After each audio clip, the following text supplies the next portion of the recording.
guys, so today we are here with Nina Compton, who is the runner-up from Top Chef Season 11, which was shot in New Orleans. Thank you so much for coming and letting me interview you. It's my pleasure, and this set is amazing. Thank you. People are always asking me if I shoot at a studio, but this is my kitchen. It is adorable. Thank It you. has so much character. Thank you. Okay, so first question, how did you start cooking? I always loved cooking, and I started cooking with my grandmother and my mom in the kitchen. So I was always the one licking the bowl and hanging out in the kitchen. So from maybe 5 years old. That sounds like me. Yeah. That's exactly kind of how I started cooking, just being in the kitchen, just seeing everything. Right. So I guess growing up in the kitchen, did you always know that you wanted to be in the food business? I didn't figure it out until I was about 16 when I went away to school, and when I would come home on holiday, I would cook for my family. And that's when I really figured out I enjoy cooking, because when you cook for your family and getting the response, they're like, wow, this is amazing, this is so good, like you feel really good. And I really enjoyed getting that response from not only my family but my friends. So I said, this is something I want to do. That's cool. And do you think that going to culinary school was a good decision versus just, apprenticing, staging in a restaurant? I think it works both ways. I think, it depends on the person. I went to culinary school. I definitely was exposed to a higher level of training. But I think also staging, when people go to Europe, they stage in, 3-star Michelin restaurants. So I think there's all types of levels of training. It just depends on the person. That's cool. And how long did you go to culinary school for? 18 months. 18 months? Yes. And do you feel that you learned as much as you could when you were there? I did, and I really enjoyed it because I met so many people from different backgrounds, and instructions were amazing, the facility was amazing. I had, people that came to speak at the school like Danny Meyer. You never get anywhere else. Yeah. So that for me was life-changing. That's so cool. Well, talking about backgrounds, you grew up in St Lucia. St Lucia. Yes. Do you think that influences now your cuisine, that you like cooking? I mean, that's definitely my backbone. Mm-hmm. That is something that's my roots. That's something that I grew up, in the islands. So it's definitely my heritage, and it's something I focus on, and something I'm very proud of as well. Well, why did you decide to go to Scarpeta instead of staying with Daniel Boulud?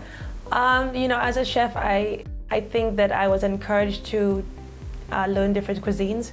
And working at Daniel, I learned classical French cooking. Mm-hmm. I learned discipline, structure, and I wanted to learn from the best. So I basically mastered the French cuisine, and now I wanted to do Italian cuisine. Working for Scott Conant, it opened my mind to simple cuisine and developing flavors. And I think that Scott really molded me into the chef that I am today. Yeah. And so you started to work with Daniel Boulud. Yes. When you were how old? Oh, you're dating me. You're making me very old. How were you out of? I just finished culinary school. Yes. That's cool. And how long did you work with him? A year. That's cool. Yes. And in that time, do you think that your being out of culinary school, did that help you a lot? It was the first job that it molded me as a chef. Mm. There's so much discipline in that kitchen, and it's very strict, and they strive for perfection. Yeah. They want nothing but perfection. So as a young cook, that's what you strive for, and that sets you in your own ways. Yeah, I know that I'm kind of a perfectionist in the kitchen, so I can definitely see how the standards are going to be very high. So how did you get in with Daniel? I staged at Daniel. It was actually a weekend, it was a Saturday, and I guess I impressed them really well, and then they hired me. So it's just a matter of just putting hard work and being consistent to get in.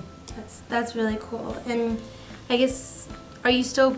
I know that you just left Scarpeta. Yes. And are you still planning on? I mean, you have the background with Daniel, right? So that's kind of the classical French, and then with Scarpeta, that's the Italian. Yes. I mean, I know you want to open your own restaurant, right? I think that's every chef's dream, and I think now I'm at a point where I am just taking a break and traveling, exposing myself to different cuisines, different cultures, and then making my next step. Whether it's a restaurant, whether it's retiring, who knows? I'm just taking it all in, and I'm enjoying life. That's cool. Would you open your restaurant in Miami, do you think? I love Miami. I've been in Miami for 12 years. Yeah. So it's definitely a melting pot with a lot of cultures, and I enjoy the beach is right there. Yeah. The weather's amazing, but Miami's definitely my second home. Yeah. And where's your first home? St Lucia. St. Lucia. Yeah. Talking about that, do you think if you opened a restaurant, I know you're also known as the gnocchi queen. Yes. How did that come about? You know, I had never made gnocchi before until I worked with Scott. And they just showed me one time, and I became the gnocchi maker for the restaurant. Yeah. And it's something I really enjoyed. I made, potato gnocchi, semolina gnocchi, ricotta gnocchi. Oh. So I really enjoyed cooking, and making gnocchi became my therapy. It was just making the gnocchis and rolling and cutting them. It just became a very fun thing, and it's like my escape in the kitchen, is making gnocchi.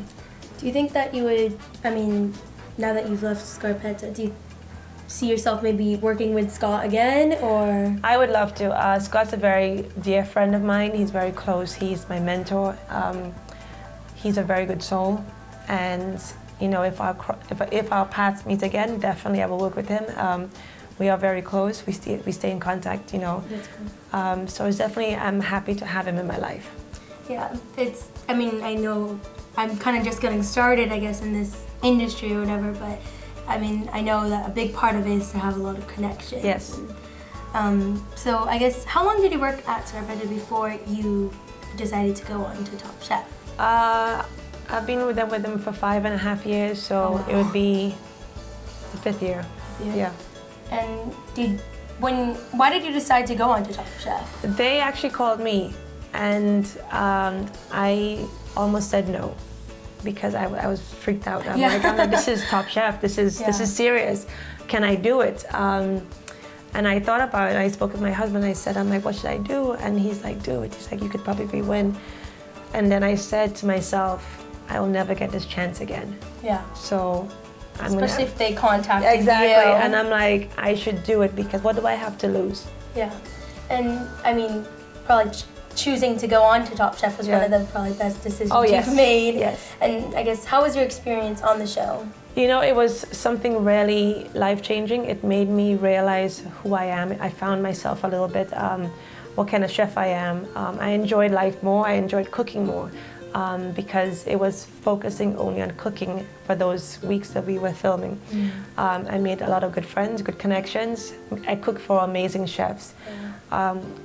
Cooking for Emerald Lagasse, Tom Colicchio, Grant Achatz, Jacques Pepin. Those are people that I would never imagine cooking for, and I did. So that's something that I definitely took away from it, and I'm happy I did it. That's, just hearing all those names. I know, I got to cook in a restaurant downtown, and that was even amazing. Just even cooking in a restaurant for a night, and I know that cooking for. You cook in a restaurant every night, so you kind of know that feeling of satisfaction from the people. But I know it's an amazing feeling, and it's why we do it. Yes. It's so. Would you do Top Chef over again? I would. Yeah. I would. You can't prepare for a show like that, but you just have to be in your element and just really step back and enjoy it. That's my advice to anybody. Yeah. And now I guess you've worked in a very high-end restaurant. Yes. You've been on TV. Yes. I feel like you have the whole package. But what's next for you? I don't know. You don't know? I have so many things going on. I've been made the Culinary Ambassador to St Lucia. Oh, wow. So for right now, I'm just focusing on that. I'm doing a lot of charity work, because I enjoy giving back in any way I can. So it's definitely just inspiring people and showing people that if you have a dream and you have a passion, anything is possible. So that's kind of my short-term journey right now, is just enjoying it. That's so cool. Just listening to you, I know that it's very inspirational, and I know that cooking food for people and inspiring is kind of all that's what it's about. So, well, thank you so much for. My pleasure, and I will say that you inspired me. Thank you. Because I was never at your level at 13. And you are definitely an inspiration, and your star is very bright. And I wish you the best. And I'm just happy to be here doing this. This is fun for me. You too. Well, I hope that sometime our paths They cross. will. Maybe with Brian. Who knows? Yeah. The culinary world is very small. Yeah, I know. It's crazy how small it is, and I mean all the connections. Like I met one guy, and then he led to the other, and then I met you, and you know, it's all connected. Yes. So, I mean, thank you so much again. My pleasure. And all best wishes to you. Same to you. Kisses. Yay! Very good, very good, very good. Woo! That's great. That was awesome.